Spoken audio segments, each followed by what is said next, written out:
Okay, are you ready for this? We are diving into a legal battle, and it's a big This one. is massive. Prince Harry versus the British tabloids, Yeah. all about accusations of some seriously sneaky information gathering. Sounds juicy. Oh, it is. We're talking Prince Harry and former MP Tom Watson. They're taking on Rupert Murdoch's news group newspapers. Yeah. Huge. They're the powerhouse behind like The Sun and other major UK outlets. Right. Harry's alleging they used illegal tactics to dig up dirt on him for years. So years. Yeah, we're talking from 1996 all the way to 2011. Wow, that's a long time. It is a long time, and what's interesting here is Harry's saying this isn't about money. Wow. He wants to hold the tabloids accountable and spark some serious industry reform. Good for him. But of course, NGN, they're flat out denying everything. Classic. Here's where it gets really interesting, though. If this goes to trial, we could see a parade of A-listers taking the stand. Oh, really? Like who? Hugh Grant, Sienna Miller, Steve Coogan. Wow. They've all been named as potential witnesses. Yeah, their testimonies could be huge. A lot of celebrities in similar situations, they settle out of court. Yeah, that makes sense. Especially because lawsuits in the UK can cost a fortune. Oh, yeah, for sure. So if they're willing to testify, it suggests they believe this case is about something bigger, you know? Definitely. Okay, so let's rewind to day one of this trial. Picture this delays frustrated journalists crammed into an overflow room. The actual proceedings were barely audible. What's your take on all that chaos? Well, those kinds of delays in hush-hush meetings, they often signal settlement talks happening behind closed doors. Oh, so you think someone's getting cold feet about a long, messy public trial? Could be at least one of the sides, maybe. Makes sense. But, you know, Harry's been pretty vocal about wanting his day in court. It seems like this is more than just a legal case for him. Oh, definitely. It's got to be personal. Remember, he's spoken a lot about the trauma of feeling constantly watched, the impact that constant surveillance had on his life and relationships. This case seems like his way of fighting back. This isn't his first legal battle with the tabloids, right? Nope. He already won a phone hacking case against Mirror Group newspapers. Really? And get this, it's the same judge presiding over this current case. Oh, wow. So does that mean Harry's got this in the bag? Not necessarily. Yeah. Judges have to make decisions based on the specific evidence presented in each case. Oh, right. Past rulings don't guarantee future outcomes. Okay. Point taken. Mm. Now let's talk about Tom Watson being involved in all this. His claims against NGN, they're pretty explosive. Yeah, for sure. Because he was a high-ranking politician at the time. Exactly. Watson was actually leading an investigation into tabloid practices when he claims NGN targeted him. So they might have been trying to silence a critic. That's what it sounds like. And that's a whole other level of messed up. Totally agree. This goes way beyond celebrity gossip. It raises serious questions about potential abuse of power. Absolutely. It's chilling to think about. So what were these tactics that Harry and Watson are claiming NGN used against them? I mean, how did they supposedly get this information? Well, they allege that NGN used a whole arsenal of shady techniques. Phone tapping, blagging, even destroying evidence. Okay, hold on. Blagging. What's that? So blagging, it basically means tricking people into revealing confidential information. Oh. Imagine getting a call from someone pretending to be your bank or even a doctor and unknowingly giving away sensitive details. It's scary how easily that could happen. And we're not just talking about someone snooping for a juicy story. Right. These tactics, if true, are a serious breach of privacy, possibly even illegal. Definitely. But you might be more careful about what information you share online. Right. But what about offline interactions? Could you be blagged without even realizing it? This case is a good reminder to be vigilant about who you trust and what information you share. Yeah, it makes you realize how vulnerable we all are. And think about those celebrity witnesses we mentioned earlier. Hugh Grant, Sienna Miller, Steve Coogan. They all settled similar cases in the past. Right. And in the UK, if you lose a lawsuit like this, you could end up paying the other side's legal fees, which can be astronomical. So it's no wonder so many people choose to settle, even if they feel they have a strong case. So Harry's really putting himself out there, both financially and emotionally. If he loses, it could cost him a fortune. That's right. But a win for Harry could be groundbreaking. It could force the British tabloids to reform their practices and maybe even have a ripple effect on media around the world. So we've got this legal battle, potentially massive payouts, A-list witnesses, and possible repercussions for media globally. This is a lot to unpack. What's the main takeaway for us, the people reading the headlines and scrolling through news feeds? At its core, this case highlights a fundamental tension between freedom of the press and the right to privacy. It's a tension that's become even more pronounced in the age of social media and 24/7 news. How do we balance the public's right to know with the individual's right to privacy? That's a question we all need to consider. Wow, you've given us a lot to think about already. Just getting started. I can't wait to hear more. This case really makes you wonder, doesn't it? What happens when the very people who are supposed to be holding the powerful accountable Yeah. become the targets themselves? You're talking about Tom Watson, right? It's unsettling to think that a politician investigating tabloid practices might have been targeted just for doing his job. Exactly.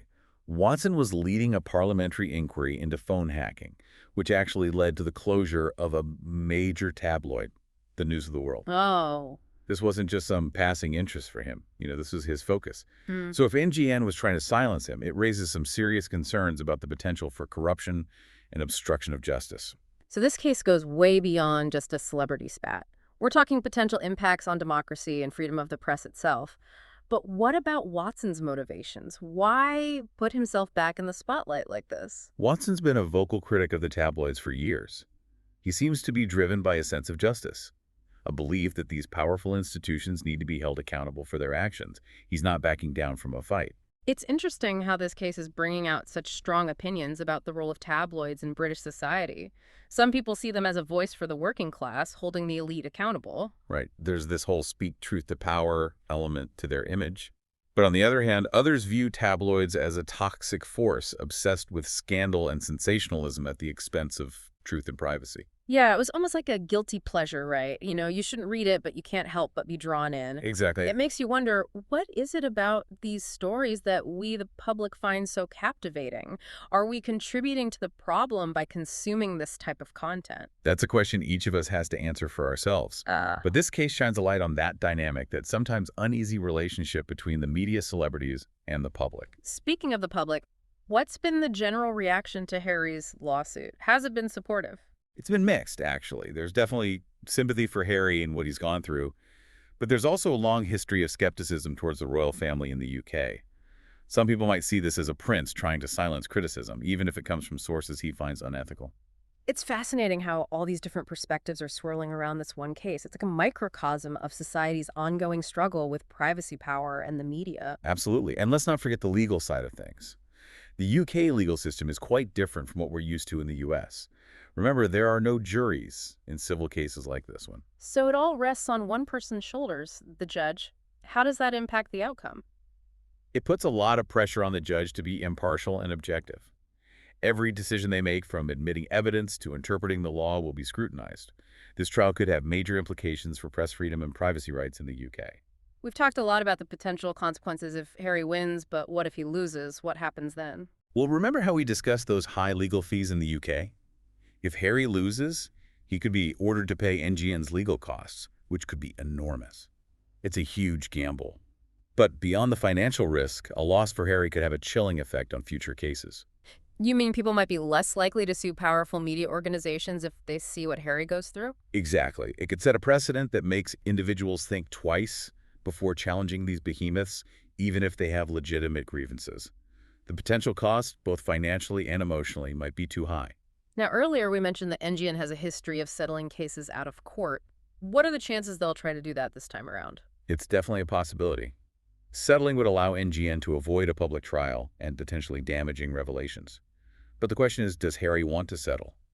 He's publicly stated that he's not after a payout. He wants to see real change in the tabloid industry. So a settlement would have to involve more than just money. Maybe some kind of agreement on future practices, an admission of wrongdoing, or even a commitment to industry reform. Right. And that's where things get tricky. Is NGN willing to make those kinds of concessions? Are they willing to admit fault and potentially set a precedent for future cases? It seems unlikely given their staunch denials so far. Exactly. Both sides seem to be digging in their heels, preparing for a long, drawn-out battle. And remember, those celebrity witnesses could add fuel to the fire.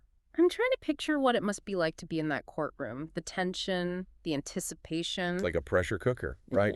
And who knows what kind of bombshells might drop during the trial. We've already heard allegations of incredibly intrusive tactics, phone hacking, blagging, even physical surveillance. But what if there's more? What if there's evidence of even more egregious behavior? That's a disturbing thought. This isn't just about scoops and headlines anymore. This is about fundamental rights being violated. And it raises an uncomfortable question.